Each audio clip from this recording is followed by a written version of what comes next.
আমি আওয়ামী দোসরদের হাত দিয়ে কোনো সংস্কার চাই না। শুধু একটা এক্সাম্পল দিচ্ছি। আমাদের বিদ্যুৎ জ্বালানি উপদেষ্টা ফজল কবির খান তিনি একসঙ্গে 3টা দপ্তরের উপদেষ্টা, রেল যোগাযোগ, সড়ক ও সেতু এবং বিদ্যুৎ ও জ্বালানি। উনি দায়িত্ব নিয়ে 28টি কোম্পানি আওয়ামী লীগের দোসর লুটপাটকারী, এই জন্য লাইসেন্স বাতিল করলেন। আবার কয়েকদিন পরে আবার লাইসেন্স দিয়ে দিলেন। তো আমার প্রশ্ন ওনাকে ওনাকে পরিষ্কার করতে হবে উনি এখানে কি সংস্কার সাধন করলেন। এইরকমভাবে আমাদের স্বাস্থ্য দপ্তরে ডক্টর ইউনূস স্যারের খুব কাছের মানুষ স্বাস্থ্য উপদেষ্টা হয়েছেন। ওনাকে গুরুত্ব দিয়ে গ্রামীণ ব্যাংকের চেয়ারম্যানও বানিয়েছিলেন। ওনার মতো লোক দিয়েও আমি সংস্কার চাই না। আমি সংস্কার চাই না ফারুকী সাহেবের হাত দিয়ে, আমি সংস্কার চাই না বশির সাহেবের হাত দিয়ে, আমি সংস্কার চাই না রেজওয়ানা ম্যাডামের হাত দিয়ে। আমি মনে করি না তাদের বাংলাদেশের কোনো মৌলিক বিষয় পরিবর্তনের জন্য জনগণের নিকট কোনো দায়বদ্ধতা আছে। তারা আসে, খায়, চলে যায়, এরকম একটা গোষ্ঠী, এবং জনগণের কাছে যেতে হয় না।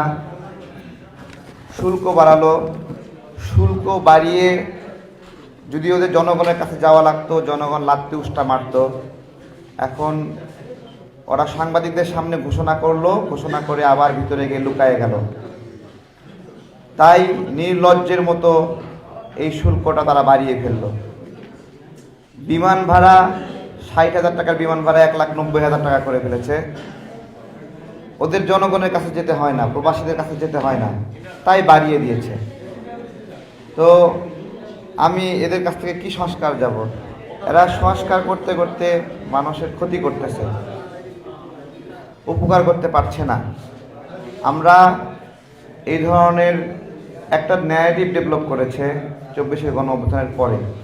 সেই ন্যারেটিভ হলো জনগণের নির্বাচিত ব্যক্তিরা খারাপ, আর এই যে গোপনে সিলেক্ট করা উপদেষ্টারা হলো ভালো।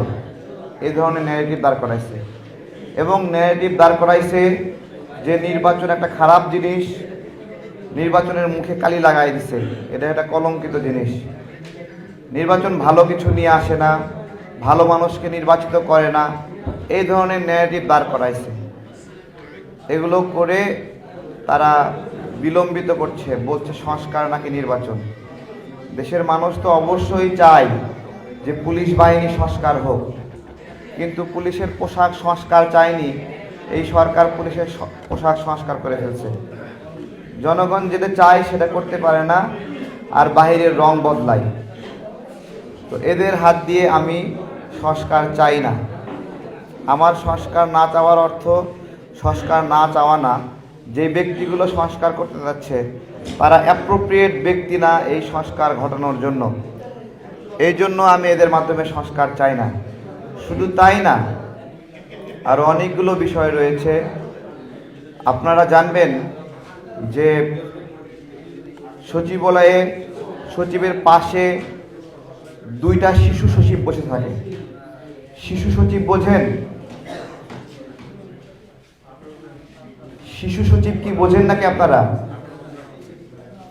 শিশু সচিব বসে থাকে, তারা নাকি সচিবকে শেখাবে, সচিবকে পড়াবে, এবং তারা বিভিন্ন বদলি, নিয়োগ এগুলো নিয়ন্ত্রণ করে।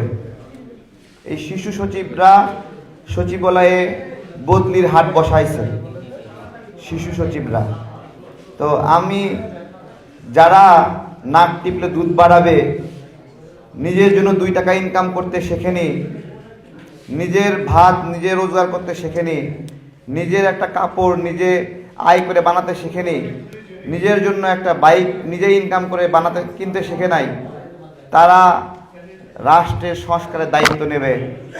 এসব শিশু সচিবরা আর আওয়ামী সচিবরা মিলে আমাদেরকে একটা সংস্কার উপহার দিতে চায়। তো আমি এগুলো বলার অধিকারটা কেন পাই? অন্যরা বললে গালি খায়, আমি বললে একটু কম গালি খাই, কারণ আমি একটা লম্বা লাঠি নিয়ে দাঁড়াইছিলাম, তো এই জন্য আমাকে গালি দেওয়ার সাহস কম পাই।